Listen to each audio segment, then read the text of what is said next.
and the Member of Parliament for Port of Spain South. He is Mr. Keith Scotland. This morning we're speaking about identifying crime hotspots here in Trinidad and Tobago and focusing on what measures have succeeded or have failed. And I'm pleased to welcome Mr. Scotland via Zoom. Good morning, sir. Good morning, sir. Well, thank you very much for joining me this morning.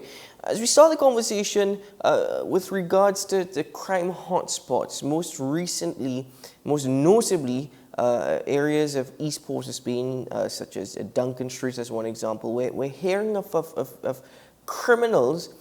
They seem to be coming from these areas, and young criminals especially. Why do you suppose this is the case, primarily from this area in Port of Spain? Well, firstly, I don't know if there is any empirical data that says that the criminals come from Duncan Street or the areas I identified. If that is so, then obviously the authorities will now know what they have to do in terms of the fact that these areas have been identified as areas that areas where criminals would come from. I don't know if the data says that, and this is the empirical data, and I don't know if that is indeed so, because what I do want to say is, and I want to say this unapologetically, that there are scores, hundreds, thousands of decent, law-abiding citizens who occupy those areas, and particularly the areas of Duncan Street. So if it is, then it is not in the majority, and therefore the minority should be dealt with in keeping with the law by the police. Now, you've raised a very good point in terms of empirical data. If we were to peruse through the daily newspapers at times, when you see certain criminal activity, I think most recently home invasions has once more raised concerns across Trinidad and Tobago. But we're even learning of school fights. Police were called to quell a couple of school fights, and it's not to single out one area, because it happens throughout Trinidad and Tobago. But there is a concern that you have criminal elements coming from such areas. As mentioned last week, we had Israel Khan, Senior Counsel, the head of the Criminal Bar Association. He's saying that you never hear about home invasions taking place in these areas, but you hear about individuals or perpetrators coming from these areas and actually getting involved in such criminal activity. You said it's up to the authorities to now do their part, but as Member of Parliament for the area, could you identify at least one a program or initiative that you have done to try and sway the minority away from such a life? Indeed. The first program I'd want to identify is the MyLad program, the program with the Ministry of the Ministry of Youth, headed by Minister Foster Cummings, where we encourage young persons to go and learn a skill, take them away from a life of crime. The Male Empowerment Program, that is from the Ministry of Sport and Culture, that is a program that I'm trying to encourage persons to attend, young persons to attend, so that they would learn life skills. In fact, I have one young man who graduated from this program about 6 weeks ago in plumbing, and we are now at the cusp of trying to have him, one, form his own business, and two, until that materializes, get gainful employment. 3, every Wednesday morning, the forms are ready-made forms to go to the Ministry of Works and Transport to register for their work program to gain employment. There are other things that are being done which they have not materialized, but they are to create sustainable. They have not materialized as yet for the reason that I'm awaiting the funding. And that will, particularly in those areas, get employment, sustainable employment for at least a group of persons or a cadre of persons from those areas and will keep them gainfully employed. In fact, the last conversation I had was with the persons who are involved in this is, and Keith, they're ready to work, and the answer was yes. And there's a meeting that we are having on Wednesday to shore up that arrangement. The names are already there. I have the names. I have names from all of the areas. So what I did, I went out. We got the names of persons who are unemployed, who need young persons, young men, young women, who need to be gainfully employed, who need to get life skills that will lure them away from this spectrum of crime and this spectrum of criminal activity. The fact that it could be said that there aren't home invasions in certain areas, I don't know if that is so. I don't know if that is so. Mr. Scotland, do you believe that such programs have worked and are working? Because tie that back into what Minister Foster Cummings suggested. The government are creating opportunities, they're not giving handouts. But arguably, if it does not, even though an individual is given training, if they cannot utilize such skills afterwards because they cannot find an apprenticeship or they cannot find a job, then how do you expect productivity to take place when they don't even have money to invest in themselves?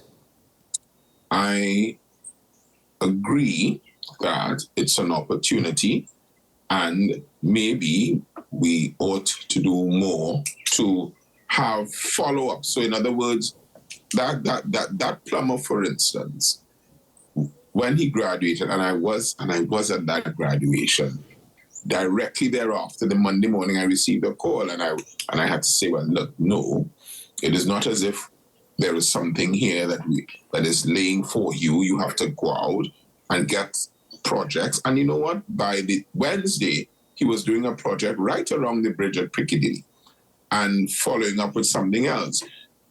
We must have follow-up services. That is something that is absolutely necessary, because to give someone the skills and then not give them an opportunity to utilize the skills may very well result in added frustration and persons saying, well, look, you told me, get the skills. I made the sacrifice and I got it. Now that I am enthused and I'm renewed, I don't have an opportunity. And that may even sink them more into the quagmire. So that is something that has to be looked at, and certainly that is something that I am looking at. Well, Mr. Scotland, you've also suggested that the majority are law-abiding citizens within these areas, and I will take that. Except, could you explain, because it still baffles me, that if the majority are law-abiding citizens, how can we hear more about the bad apples than anything else? We're not hearing about the impact of such programs that you are suggesting. We're not hearing about the results of such from the citizens or constituents living in such areas. We're only hearing about the bad apples that are being reported, the criminals and members of gangs from those areas. Why is that the case? Maybe you have to look within. Maybe you have to look at aspects of the mainstream media, aspects of social media. Yesterday, for example, and I will tell you, and this is good news, and I will bring good news this morning in this weather, and this is, I say that this is good weather. We had a program whereby over 100 grants, and this is self-help grants, were given out to persons of Laventil West, Port of Spain South, East Dry River, St. John. When I say Port of Spain South, I'm identifying the areas, and Straker. I have seen no coverage, no mainstream media coverage. These are of that. But that is good news. But maybe good news does not newsworthy, or does not newspapers, or does not news clips sell, or social media sell. Where is the good news on that? That was given out yesterday, and persons who may have waited quite some time, persons who have applied, persons who want to improve their living conditions, were afforded that opportunity, and not as a handout. Because if you understand what self-help is about, you get the material and you do the old-time lanyap. You have the persons come from your community, your family, and sometimes you may have to pay, but hopefully the payment will be something that is the lesser input. But you have that available. Where is that news? Did you know about that, sir? If Has I'm your s- state if I'm carried? speaking honest with you, no, I did not know about it. And that is good news. But you see, that is not a home invasion. That is not sensational. I am not saying, so there are two things happening here. I'm not saying, and for 1 minute advocating that anything negative should be hidden under a bushel. I'm not saying that. What I'm saying is there are positive things happening, and it is not getting the limelight. It is not getting the focus. They're not getting the focus that it deserves. And because maybe, and I don't know because I'm not a specialist in the area, maybe it's because it doesn't sell. Maybe it's because it is no longer trending. Or But maybe because the communications unit has not sent me the email, because I'm looking at the inbox right now for our media house and I have no notification of that. So that is also something to consider, because I assure you that such a thing would be covered. But the next point I want to ask you, sir, is how are we so sure? What measures are in place to ensure that when such grants, such good news is given out and handed out, if that is the case, what measures are in place to ensure that they are getting into the right hands, into people who will actually utilize it? What measures are in place afterwards to ensure that this money is being spent for development, and I say positive development, rather than anybody just getting a grant and utilizing it for their own? I'm very happy that you asked that. For this program, there was a rigorous process. Let me tell you how it started. It started from persons legitimately applying, and when they applied, they would come, certainly the ones from our constituency, they came. I made sure we did the proper interview. Site visits were made to the properties to ensure that what they're asking for is what is required. And they're not getting the money, they're getting it's like the voucher to go to the hardware, to purchase the material that would improve, that will assist in the improvement of their houses. So it is certainly streamlined, and the persons who, I can tell you, lady from Straker, the family from Bonds Road, the family from East Dry River. These are places that I have visited, that the self-help group has visited, and ensured they've done their due diligence to show that what was requested was what was required, and the relevant assistance was given for them, not in cash. They would have the amount in the grant to go to the hardware. And what we told them, we even gave them a tutorial. Ensure that the amount that you were given is what you're getting from whichever hardware you go to, and ensure that whoever your contractor is, that you get value for money. And that was part of the tutorial yesterday. Maybe part of the fault lies with communicating these events, these good news events, to persons. You mentioned something that the phenomenon of fights in school. Um, it is violence in school, and I speak about violence that is out of control. Students and teachers involved in fracas, because a normal fight in a school is nothing novel. If you grew up, I'm sure you grew up in a school. You've never been in a fight whilst you were in school, sir? Of course. I But have been. I But don't now know. you have, I don't know what is so novel about what we're witnessing now. no. That is where we are. And more importantly, too, now that we have everyone with a cell phone to transmit that on social media, it becomes something that is now out there. And notice I'm not saying blown out of proportion, because that type of violence that we are witnessing is something that needs to be looked at, and we need to look at root causes. Why are these young people so angry? And we need to also look at other means of conflict resolution. Well, Mr. Scotland, we don't have much time left, but I have two questions for you. One, unfortunately, forgive me if I've gone a bit Mutt and Jeff, but in the sense that I keep only hearing about grants, and I must ask you if you wholeheartedly believe that this is what is working. Is this the only thing that is absolutely working? Because it's the only thing that I hear about. And the second aspect is, as much as you've suggested that the media looks within themselves, I must say advice is always easier given than taken. With respect to violence, with respect to hatred, is it true as well? Should the advice also be extended to members of parliament and on all sides to look within themselves as well? Because if I could point out social media posts by a colleague of yours and the Honourable Minister of National Security, sometimes you have to wonder whether or not we're actually trying to solve a problem or if we're just actually adding to the issues or actually pushing the fire.